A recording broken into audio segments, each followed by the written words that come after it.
Before we can talk about the abandoned Darrow, we first have to talk about Richard Shaver. Richard Shaver wrote a 10,000-word manuscript called A Warning to Future Man. He then sent the manuscript to Ray Palmer, who was an editor for a magazine. Now, Ray Palmer took that 10,000 words and turned it into a story called I Remember Lemura. I know these beings exist because I saw one, and I have two more stories besides my own that I'm going to share with you. I will tell you the basics of the I Remember Lemura story, and then we will get to the good part, the encounters. 12,000 years ago, the Atlanteans lived on Earth. They were a very advanced society and they had high technology. Well, during this time frame, around 12,000 years ago, the solar flare coming from the sun hit the Earth and devastated the planet. People began to go underground into subterranean realms to escape the exposure to the detrimental rays of the sun, and that's how this other group of people, who were the human type beings on the planet, became Darrow. Now, the hollow earth theory is where there is a center sun and people live inside the earth. Now, that's not to be confused with subterranean realms where people live within the crust of the earth. After the solar flare hit the earth, everything had radiation poisoning. So the ancients, who had the high technology, they fled the planet in spaceships into outer space. Now the people left behind were abandoned, and they became Darrow. DE is for detrimental, and RO is for robot, not meaning that they were actual robots, but they were degraded due to detrimental energy from the radiation, and robotic in nature, but they ended up being reprobate in nature and couldn't control themselves and became somewhat evil. And then there were also Terros on the planet, and the Terros were supposedly or allegedly the good guys. So they fled into the crust of the earth into subterranean realms to avoid the radiation of the sun and the radiation poisoning on the earth, but due to having to pump in their oxygen and water and things like that that they got from the planet, the radiation was impossible to keep out, and over time it degraded them into Darrow, and that's the terms that Richard Shaver used. All the technology that was left behind was gathered up by the Darrow and the Terro. The Darrow are against human beings, while the Terro tried to protect human beings. Now, the Darrow wreak havoc and try to rule over the surface population, while the Terro tried to protect the surface population. They also had crafts that we would call flying saucers that traveled through the tunnel systems that would go and connect between continents and maybe even go under oceans and connect these cavernous regions. And these ships can fly through the tunnels and not touch the walls, the ceilings, or the floor, and were robotically or mechanistic controlled through the tunnel systems to help them transport themselves and materials one place to another. According to Richard Shaver, these beings also come to the surface to get materials. They need supplies from the surface world. Sometimes they come up through elevators in very secretive places that come up into apartment buildings, and they have a secret code that could make the elevator go on down past the basement floor that people are not aware of. They're supposedly very, very secret about it and have ray guards that guard the openings. They might come up into subways in many different secretive ways that these beings can come to the surface and get materials and take them down below. One of the most disturbing elements of this whole story, according to Richard Shaver, is that these Darrows come to the surface to kidnap people. And they take these people underground and they serve as slaves. Now, the slave population is about 10 to 1 to these Darrows. And there we get into some things where these encounters begin to make some kind of sense, whether or not they are what they say they are, or whether you agree with Richard Shaver. There are some people that have seen these beings, and we will look at a few of these cases and try to discover what they are and why they do it. Richard Shaver also said that they had very, very high technology type weapons, and they seemed to be directed energy type weapons that could put thoughts in your head and even read your mind.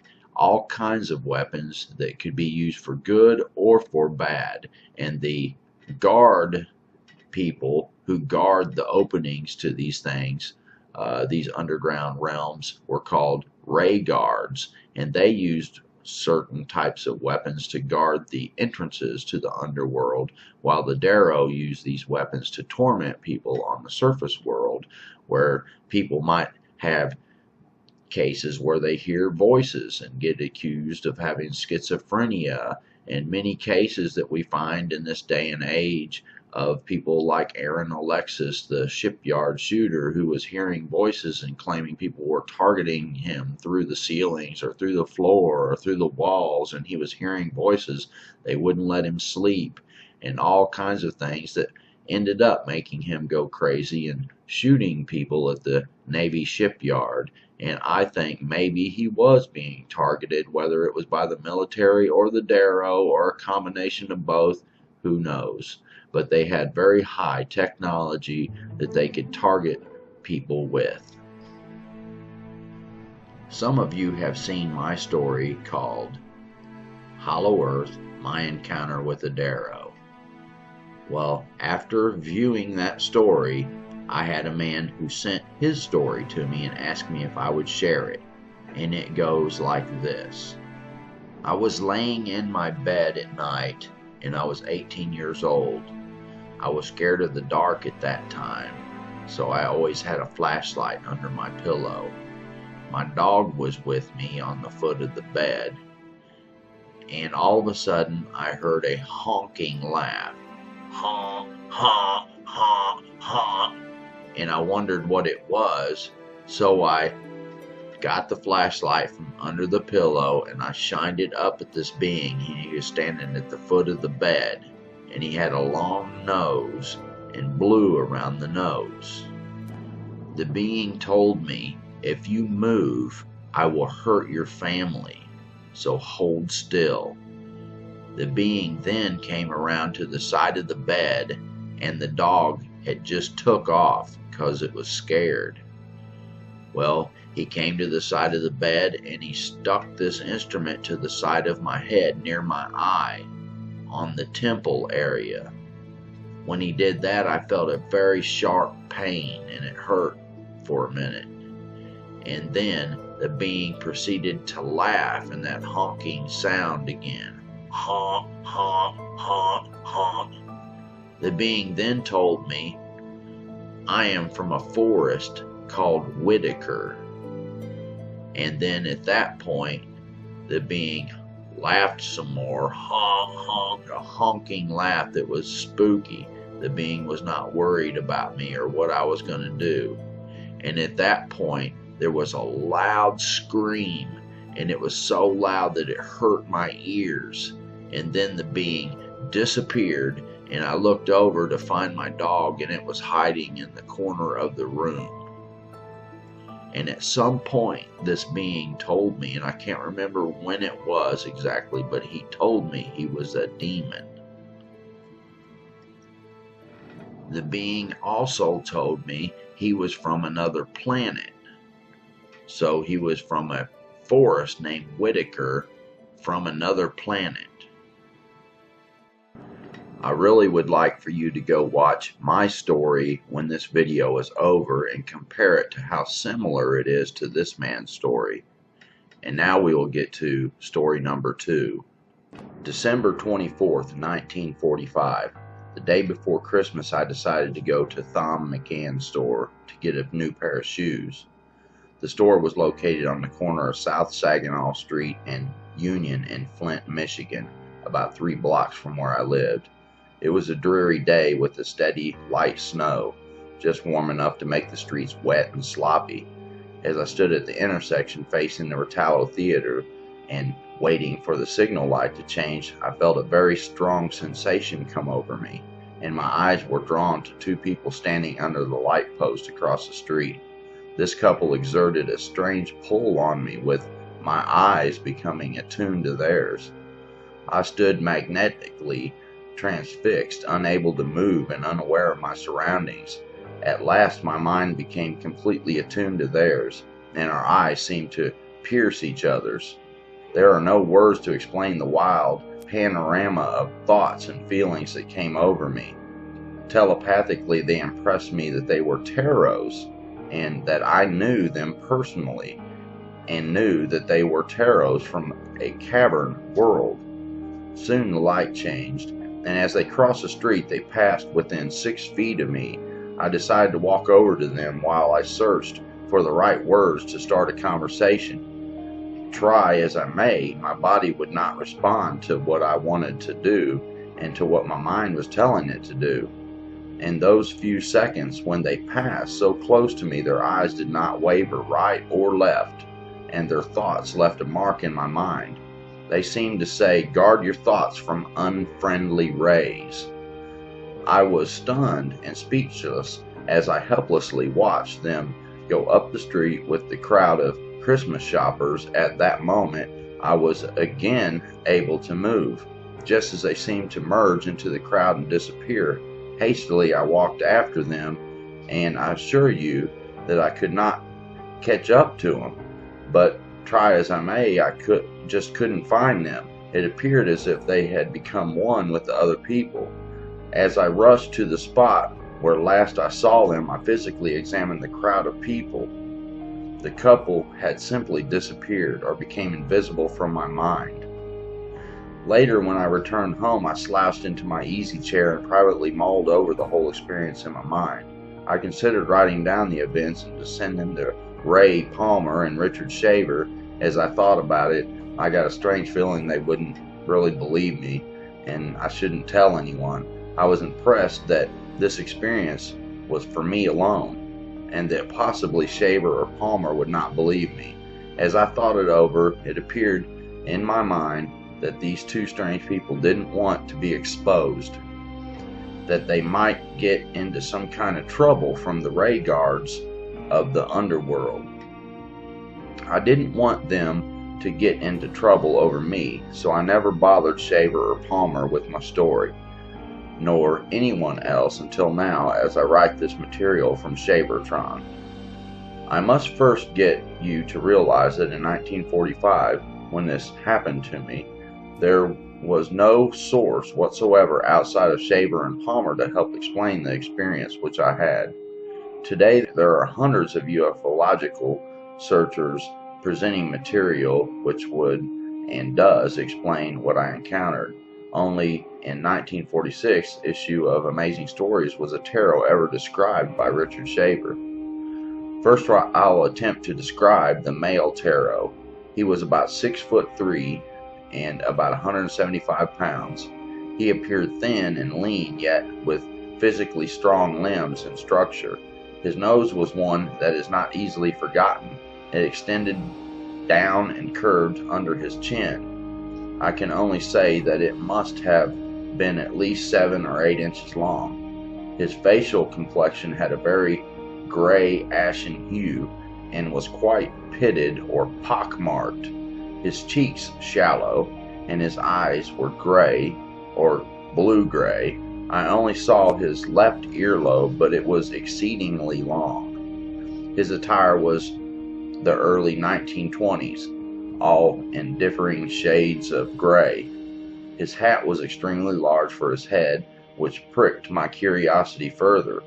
Thoughts passing through my mind said that there was some kind of mechanical device connected with his hat, and that somehow it was attuned to his hands, which were resting in his pockets of his long overcoat. I was impressed that he didn't want anyone to see his hands. The bulge in his pocket looked almost like a small pistol, but I got the feeling that it was a large T-log device connected with his head and his hands. At the time of this encounter, I was able to analyze them through ESP and keep in mind minute details about them.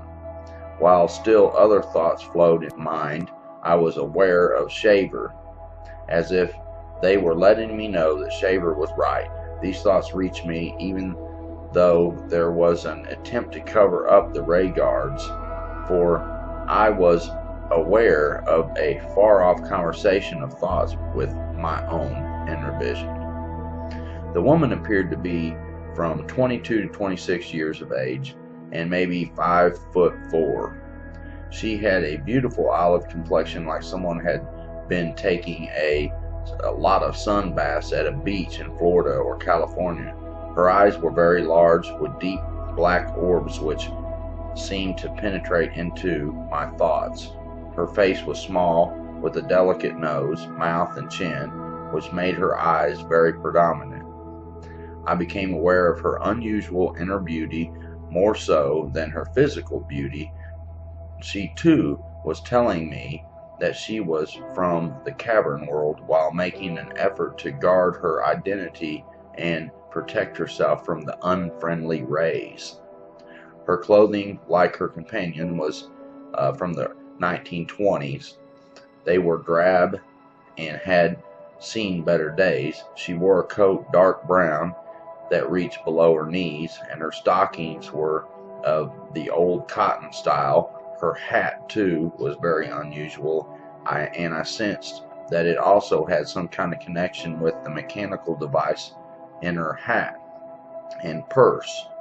This hat looked like a lampshade of deep purple felt, and her small purse was the same color. She wore brown gloves, having her arm linked through the arm of her companion, staying very close together as if to keep warm. I noticed she had on galoshes and he wore rubbers on his shoes, because I was very aware of the footprints in the snow and the slush as they walked past me. It is entirely possible that the woman may have been born on the surface and at some time encouraged or encountered a tarot who may have indoctrinated her into cavern life as a go-between for the two worlds.